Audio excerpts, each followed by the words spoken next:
आप आइए, आप हमारा चैलेंज। हमारे महाराष्ट्र हम जब बात करते हैं हम यानी वो बहुत नॉटी है। बड़ी खबर, कंगना रनौत और बीएमसी के बीच टकरार लगातार बढ़ती जा रही और बीएमसी ने गंगा के दफ्तर पर बुलडोजर चला दिया।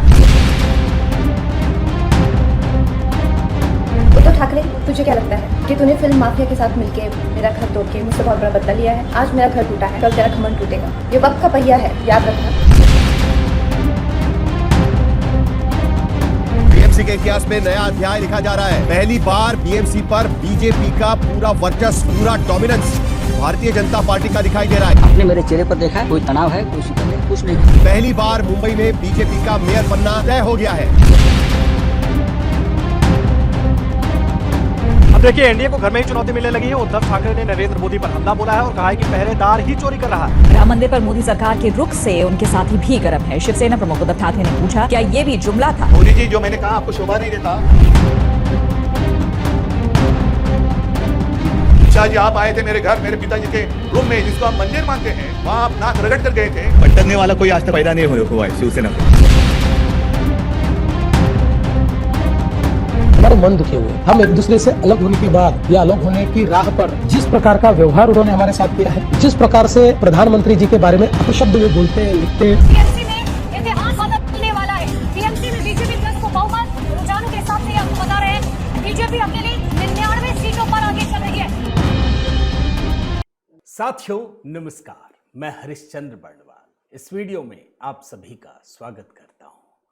दोस्तों, कुछ ट्रेलर से शुरुआत की है ताकि वो घटनाएं, वो पल आप भूल नहीं पाए जिन घटनाओं ने बीएमसी के चुनाव में, महाराष्ट्र के इस चुनाव में बहुत बड़ी भूमिका निभाई है। दोस्तों याद रखिए, लेकिन ये कहां पता था कि महाराष्ट्र की जनता इस तरीके से भारतीय जनता पार्टी को छप्पर फाड़ करके वोट देगी।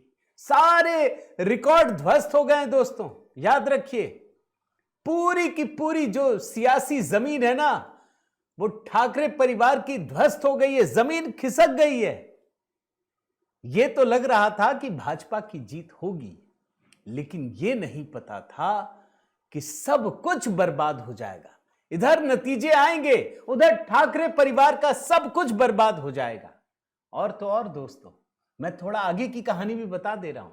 अभी तो पूरी तरह से नतीजे फाइनल नहीं हुए, ये आने में भी 8-10 घंटे लगेंगे या कल सुबह तक लगेंगे। लेकिन आप जानते हैं, राज ठाकरे और उद्धव ठाकरे जो पूरे ढोल नगाड़ों के साथ दुनिया को दिखाते हुए कह रहे थे, हमने गलबहियां कर ली हैं, अब तो हमारे आगे कौन है। आप जानते हैं, दोनों के बीच भिड़ंत शुरू हो चुकी है।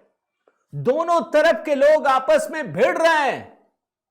कहते हैं ना कि जब स्वार्थ की राजनीति होती है और जब आप भारतीय जनता पार्टी और खास करके नरेंद्र और देवेंद्र जब उनको चुनौती देते हैं तो क्या होता है, वो आज का नतीजा दिखा रहा है। दोस्तों, आज के वीडियो में मैं बीएमसी मुंबई, मैं इसकी कहानी अभी आपको दिखाने जा रहा हूं, एक एक करके कैसे 12 बड़े सख्त संदेश मिले हैं। दोस्तों, मुंबई की जनता ने 12 झटके दिए हैं इस इंडिया अलायंस को, महाविकास अघाड़ी को। हालांकि यहां तो महाविकास अघाड़ी है क्या, लेकिन फिर भी मैं सभी पार्टियों को जोड़ करके और खास करके ठाकरे बंधुओं को जोड़ करके अभी मैं आपको दिखाऊंगा कि किस तरीके से जो बची खुची राजनीति थी ना, वो भी स्वाहा हो गई है। मेरा निवेदन है दोस्तों, आज तो बनता है, आज तो कमेंट इसलिए कीजिए क्योंकि आपने कल परसों में खूब सारे कमेंट किए थे, आपने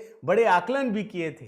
बताइए, पहला कमेंट जय भवानी। दोस्तों, आज महाराष्ट्र के नाम पूरा वीडियो, मुंबई के नाम, तो आपके कमेंट की प्रतीक्षा रहेगी दोस्तों। और साथ ही देखिए, मेरा व्हाट्सएप नंबर आपके पास है, अगर मेरे व्हाट्सएप ग्रुप से जुड़ना चाहें जरूर मुझे जय सियाराम लिखकर भेज दीजिए। आइए शुरुआत करते हैं दोस्तों।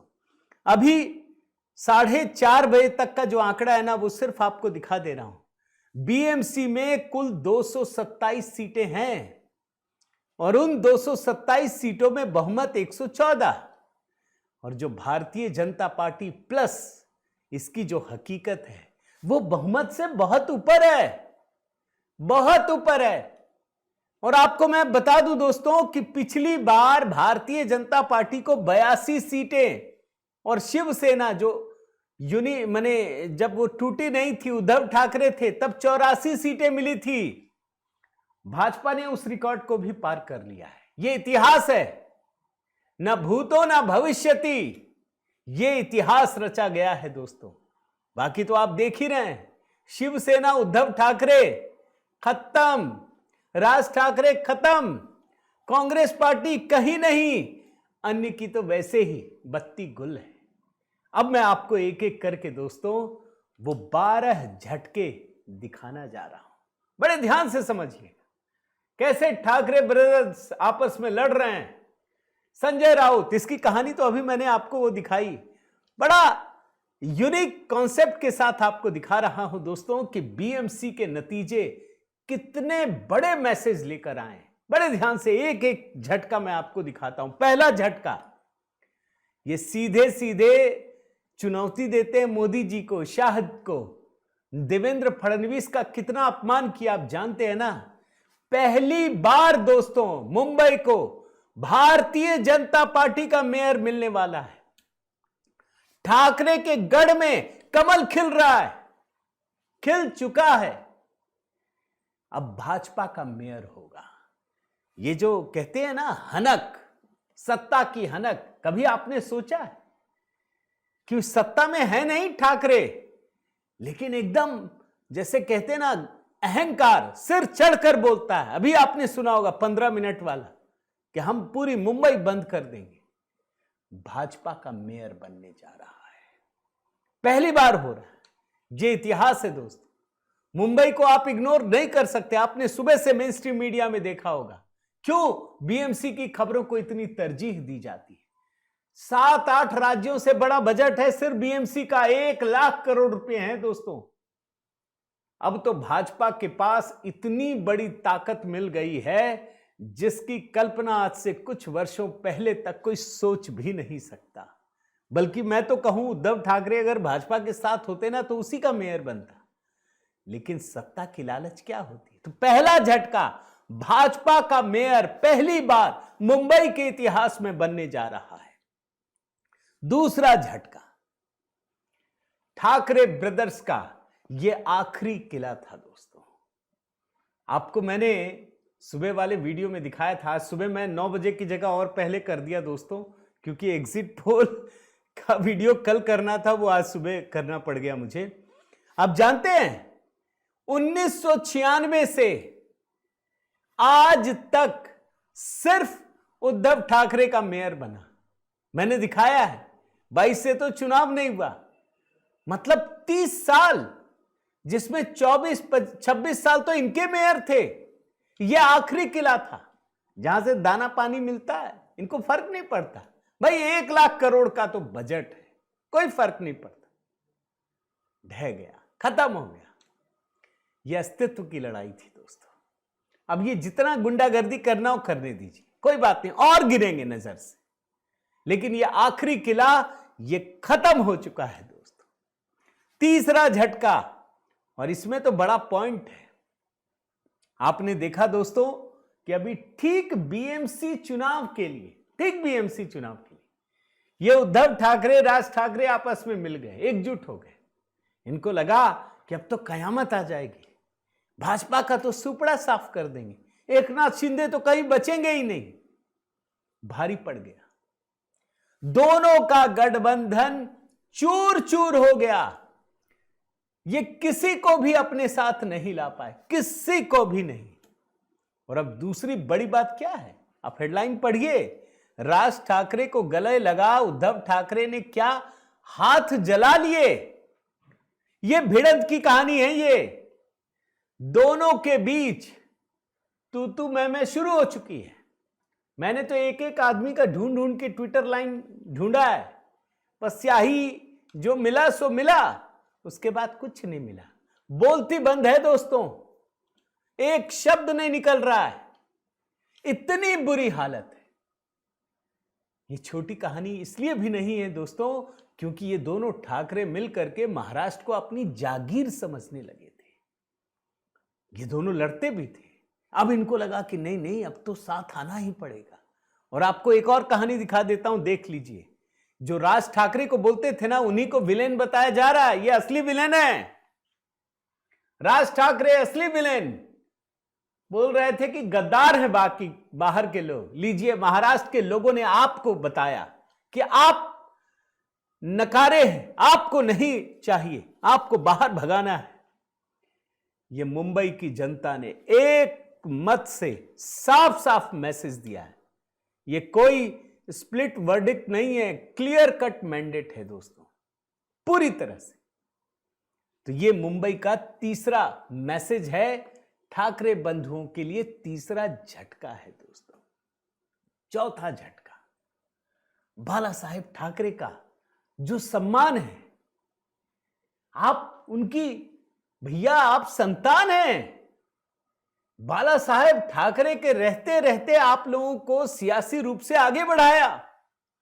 आपने उनका सम्मान भी डुबोने का काम किया। आप जानते हैं दोस्तों, मैंने तो आपको बाला साहेब ठाकरे का एक बयान सुनाया, अगर नहीं सुना हो तो सुबह वाला वीडियो देख लीजिएगा। वो कहते हैं, उनसे सवाल पूछा जाता है, आपने इतना कुछ बनाया, आपके कहने पे मुंबई 1 सेकंड में रुक जाती है, बिना सिर्फ कहने भर से, कोई गुंडागर्दी नहीं करनी पड़ती। और आप क्या कांग्रेस या बाकियों के साथ करेंगे? बोला नहीं करेंगे। अगर नौबत भी आई ना तो बंद कर देंगे, चुनाव नहीं लड़ेंगे, दुकान बंद कर देंगे, यह कहा था। आपको सुनाया है दोस्तों। इन्होंने क्या किया? सत्ता के लालच में कांग्रेस के आगे झुक गए, बिछ गए, गांधी परिवार के चरणों में लौटने लगे। यानी बाला साहेब का भी सम्मान आपने नहीं किया। वो जो कहते थे, जो बयान था, वो भी आपने नहीं छोड़ा। तो ये चौथा झटका, ये कहते हुए अच्छा नहीं लग रहा, लेकिन बाला साहेब ठाकरे का भी सम्मान उद्धव ठाकरे और राज ठाकरे ने मिलकर डुबो दिया। भाई बाला साहेब के रहते ही राज ठाकरे अलग हो गए थे। अभी तो साथ हुए, इनको लगा कि अब तो बस जीत जाएंगे, लेकिन स्वार्थ की राजनीति चलती नहीं है। ये चौथा झटका है। पांचवा झटका देखिए, ये तो जैसे कहते हैं ना, चुल्लू भर पानी चाहिए होती है, ये वो झटका है। मामू समीकरण अपनाया था, मामू मराठा प्लस मुस्लिम। मैंने ही पहली बार आपके सामने कहा था दोस्तों, ये तुष्टीकरण पर इस हद तक चले गए जो कल्पना से परे है कि कहना नहीं। इनको लगा कि सारे मुसलमान वोट हमको मिल जाएंगे, बस मुस्लिम वोट। उनको यह भी ख्याल नहीं रहा कि अरे आपका अस्तित्व ही वही है, नींव आपका हिंदुत्व है। हिंदुत्व छोड़ के आप मुस्लिम वोटरों में जाएंगे तो बचेगा क्या आपके पास? जरा इसका तो जवाब दीजिए। आप मुस्लिम वोटरों के चक्कर में पड़े हुए हैं। क्या हुआ? कुछ नहीं। मुसलमान आपके साथ नहीं आए, बस थोड़े बहुत आए, उतना तो भाजपा के साथ भी जाते हैं। और मैं वो देख रहा था रिजल्ट दोस्तों, बहुत कम जीते हैं, लेकिन UBT ward number 124 Sakina Shaikh एक ये विजयी रही है। मैं जो देख रहा था, अभी तो नतीजे फाइनल आने में कई घंटे लग जाएंगे सबके, लेकिन जो विजयी उम्मीदवार है मैं बता दे रहा हूं, एक 227 में एक उम्मीदवार। तो ये आपकी स्थिति है। आप मुस्लिम वोटरों के चक्कर में, जैसे कहते हैं ना, माया मिली ना राम, मुंह में दोनों गए, माया मिली ना राम। ये कहानी वही है। अब देखिए, मुस्लिम वोटर तो नहीं मिले आपको, 50% भी नहीं मिले, बहुत नीचे रह गए, लेकिन क्या क्या छूटा जरा वो देखिए। और ये है छठा झटका। मैं सारे एक एक करके गिन के आपको बता रहा हूं। छठा झटका, मराठी मानुष का दांव फेल हो गया। आप मुस्लिम तुष्टीकरण में जाएंगे तो मराठी मानुष क्या वो देख नहीं रहे हैं कि आपने अपनी आइडियोलॉजी से ही समझौता कर लिया। और जो तुष्टीकरण में जाता है ना दोस्तों, फिर वो किसी का ख्याल नहीं रखता। मैं तो जानता हूं उत्तर प्रदेश के यादव में भी एक समय ऐसा आया जब बात मुस्लिम और बनाम यादव में हो गई तो अखिलेश यादव मुस्लिम के साथ खड़े हो गए। यह है तुष्टीकरण की राजनीति। महाराष्ट्र के लोगों ने इस बात को समझ गए कि ये मराठी मानुष बेकार है, इनका ये तुष्टीकरण में चले गए हैं, ये कुछ भी करने को अब तैयार है। तो मुस्लिम वोटर तो मिले नहीं, मराठी मानुष भी छिटक गए। यह है छठा झटका। सातवां झटका, दिन भर आपने मामू समीकरण दिया तो आपने उत्तर भारतीयों को गरियाना शुरू कर दिया। उटपटांग भाषण, बयानबाजी, इनको लगता है कि बस इसको गाली दो तो ये तो साथ हो जाएंगे। नहीं, ऐसा नहीं है। अरे भाई, मोदी जी के आने के बाद राजनीति बदल गई है। अब झगड़ा झंझट नहीं चाहिए किसी को, प्रेम की भाषा चाहिए। सबको विकास करना है, सबको शांति चाहिए। ये लड़ाई झगड़ा नहीं। लड़ाई झगड़े में तो फिर योगी मॉडल काम आता है, वो आपके वश का नहीं है। 7 जन्म लगेंगे योगी जी के मॉडल को पाने में। आपको याद है ना दोस्तों, कैसे उद्धव ठाकरे ने कहा था योगी जी के बारे में, एक बाबा आया, ढोंगी बाया, उठा के लगता है चप्पल मारे। अरे महाराष्ट्र की जनता ने आपको चप्पल मारा, यही सच। आपको उत्तर भारतीयों ने भी छोड़ दिया, क्योंकि आप तुष्टीकरण में इस हद तक आगे चले गए कि आपने उत्तर भारतीयों को गाली देना शुरू कर दिया। यह है 7वां झटका। 8वां झटका, इस बार तो कहानी और बदल गई। दक्षिण भारतीयों को के साथ गालीबाजी। आपको राज ठाकरे का बयान सुनाया दोस्तों, अन्ना मलाई सिर्फ प्रचार करने आ गए थे। इतना बुरा लग गया राज ठाकरे को कि उसको पहले रसमलाई कह के मजाक उड़ाया, रसमलाई। और जानते क्या नारा दिया? नारा दिया, बजाओ पुंगी भगाओ लुंगी। क्यों भाई, लुंगी पहनना मजाक बनाने के लिए होता है क्या? आपको दक्षिण भारतीय, आपको भारतीय नजर नहीं आते क्या? उनमें आपको भाईचारा नहीं दिखता है? लेकिन कहते हैं ना, तुष्टीकरण वाला खेल चल रहा था। इनको लगा बस मुसलमान, मामू और मराठी हमारे कब्जे में, इनको तो लगता है। लीजिए, दक्षिण भारतीय भी आपके साथ नहीं रहे, कुछ नहीं मिला, खत्म हो गए। नफरती पॉलिटिक्स के हीरो बनना चाह रहे थे, जीरो बन गए। यानी अगर देखिए तो उत्तर भारतीय और दक्षिण भारतीय दोनों को आपने खुद ही दूर कर दिया, वो आपके साथ नहीं खड़े हुए। यह असर है ये मुंबई का। आगे बढ़िए, 9वां झटका, गुजराती। दोस्तों, कभी भी आप देखिएगा, कभी भी, मैं तो नरेंद्र मोदी को तब से ऑब्जर्व कर रहा हूं जब वो मुख्यमंत्री बने थे, आज तक मुख्यमंत्री रहते हुए किसी भी भाषा, किसी भी राज्य के लोगों के बारे में गलत तो छोड़िए, सिर्फ ये कहा कि जरूर आइए मेरे राज्य, कमाइए, खाइए और जाइए। हर पर्व का सम्मान। अरे बिहार से लेके, उत्तर प्रदेश से लेके महाराष्ट्र, सब जगह। तो महाराष्ट्र में भी तो सारे जगह के लोग जाएंगे ना, जाते भी हैं भाई। इतना बड़ा शहर है, ये गर्व करने वाला शहर है। आप गुजरातियों को गाली देते हैं, दो गुजराती, तो गुजराती कैसे आपके साथ होंगे? वो भी बड़ी संख्या में। तो आपने तुष्टीकरण के चक्कर में गुजरातियों को भी दूर कर दिया, और ये इस चुनाव से सिद्ध होता है दोस्तों। ये झटका है, ये है 9वां झटका। अब आइए मैं 10वां झटका दिखाता हूं, एक वीडियो दिखाता हूं, आप देखिए बड़े ध्यान से। जब ये भारत मिलन हो रहा था ना, इनका मिलाप हो रहा था, राज ठाकरे, उद्धव ठाकरे का, तो दोनों के बच्चे भी थे। आदित्य ठाकरे, राज ठाकरे के बेटे अमित ठाकरे, उद्धव के आदित्य ठाकरे। और ये मैसेज दिया गया कि हमारे दोनों बच्चे ही अब इसकी कमान संभालेंगे। ये दोनों तो कर ही रहे थे प्रचार, इन दोनों को लगा दिया।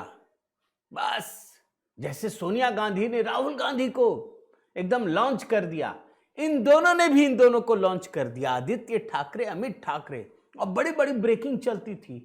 अब इस समय की बड़ी खबर, आदित्य ठाकरे अमित ठाकरे से मिल रहे हैं, अमित ठाकरे आदित्य ठाकरे से मिल रहे हैं, राज ठाकरे अमित ठाकरे के साथ मातोश्री जा रहे हैं, यही सब चल रही थी खबरें। खत्म, टाटा बाय बाय। बच्चों की भी राजनीति खराब कर दी। कम से कम इनको बोलते बाला साहेब से ही सीख लो, उनकी राजनीति का अनुसरण कर लो, तो कम से कम कुछ तो फायदा होता। खत्म हो गया बच्चों की राजनीति। 11वां झटका देखिए, संजय राउत, इतना बड़ा कद, माने जैसे कहते हैं लार्जर देन लाइफ, ये पिक्चर बनाया गया। खबरें छपवाने लगे कि सांसद पत्रकार, ये वो। और अभी जब ये मैं वीडियो अभी दिखाया था, वो दोबारा आपको दिखा देता हूं। जब ये मिलन हो रहा था ना इन दोनों परिवारों का, तो खींच करके संजय राउत को बीच में खड़ा कर दिया कि संजय राउत हमारे चाणक्य हैं। अरे भाई, ये चाणक्य है तो फिर दुनिया में आपको नेतागिरी छोड़ दीजिए, आप जीवन में नहीं जीतेंगे अगर ये चाणक्य बना। ये बड़बोला आदमी है ये। मैंने आपको इसीलिए दोस्तों ट्रेलर में इनका ढेर सारा दिखा दिया कि मैं नंगा आदमी हूं, यही कह रहे थे ना। लीजिए, महाराष्ट्र की जनता ने, मराठी मानुषों ने आपको दिखा दिया कि आप नंगे ही हैं, आपको नहीं मिलेगा आप सत्ता, और गाली देकर के उसको नोटी बना देना। तो ये है बहुत बड़ा झटका। जिसको आप अपना चाणक्य बना रहे हैं वो कहीं का नहीं है। एक 12वां झटका दिखाता हूं दोस्तों, ठाकरे बंधुओं का। कांग्रेस की जीत हो गई, ये भाजपा के लिए भी झटका है। कांग्रेस जीत गई तो कैसे जीती? कांग्रेस की मोरल विक्ट्री हो गई, नैतिक जीत हो गई। छप गई खबरें जो है अखबार में छप रही हैं, कांग्रेस की moral victory. Congress shows why it still matters in Maharashtra despite Mumbai flop show. हे भगवान, ऐसी पत्रकारिता को नमन करता हूं। जो पार्टी भारत की सबसे पुरानी पार्टी है, महाराष्ट्र में दशकों तक सत्ता में रही, देवेंद्र फडणवीस से पहले ये सत्ता में ही थे, ना जाने कितने बड़े बड़े मुख्यमंत्री, गृह मंत्री दिए, वो दहाई में पहुंचने के लिए जूझ रही है पार्टी, और उसको मोरल विक्ट्री दिखा रहे हैं। मैं आखिर में एक ही बात कहूंगा दोस्तों, अब राहुल गांधी ने आज क्या कहा आप जानते हैं? स्याही वाला तो उठा ही दिया सवाल। लोकसभा चुनाव के समय कह रहे थे ईवीएम हैक, विधानसभा के समय वोट चोरी, और बीएमसी में स्याही। मैं कहीं बड़ी अच्छे स्टेटमेंट पढ़ रहा था, मैं जरा आपको पढ़कर सुनाता हूं, ये देवदास की तर्ज पर है कि रोटी जल गई किचन में, रसोइये ने कहा तवा बदल दो। मतलब रोटी जल गई तो रसोइये ने कहा तवा बदल दो। रोटी फिर जली, रसोइये ने कहा अब की आटा बदल दो, आटे में दोष है। रोटी फिर जल गई, रसोइये ने कहा अब पानी बदल दो, पानी में ही दोष होगा। फिर से रोटी जल गई, अब रसोइये ने कहा चूल्हा बदल दो। रोटी जलती रही दोस्तों, लेकिन किसी की हिम्मत नहीं हुई ये कह दे कि अरे भैया रसोइया बदलो। इस रसोइये राहुल गांधी की ये 100 से ऊपर हार हो गई है, या 100 के करीब पहुंच गई है। लेकिन क्या है, चलिए हम भी खुश, आप भी खुश, कांग्रेस की मोरल विक्ट्री हो गई। लेकिन मैं मानता हूं दोस्तों कि ठाकरे परिवार के लिए सब कुछ बर्बाद हो गया, ये सत्यानाश है, ये आखिरी किला था, ध्वस्त हो गया। आपकी क्या राय है दोस्तों, जरूर कमेंट कीजिएगा, बताइए आप क्या सोचते हैं। आज तो मौका है, जरूर बधाई दीजिए सबको। भारतीय जनता पार्टी के लिए जिस तरीके से महाराष्ट्र की जनता ने प्रधानमंत्री नरेंद्र मोदी, देवेंद्र फडणवीस के लिए अपना प्रेम दिखाया है, आज उनको बधाई देने का मौका है दोस्तों। हर व्यक्ति कमेंट करे और लाइक कीजिएगा, शेयर कीजिएगा। चैनल अगर नहीं सब्सक्राइब किया है दोस्तों तो प्लीज आप कर दीजिए। मेरा व्हाट्सएप नंबर आपके पास है, मेरे व्हाट्सएप ग्रुप से जुड़ना चाहें जय सियाराम लिखिए। पुस्तक संघ की अनसुनी कहानियां लगातार नए नए लोगों तक पहुंच रही हैं, खरीदिए। बाकी जो नया गीत है वो कमेंट में पिंड कर दिया है। बहुत बहुत धन्यवाद। जय सियाराम।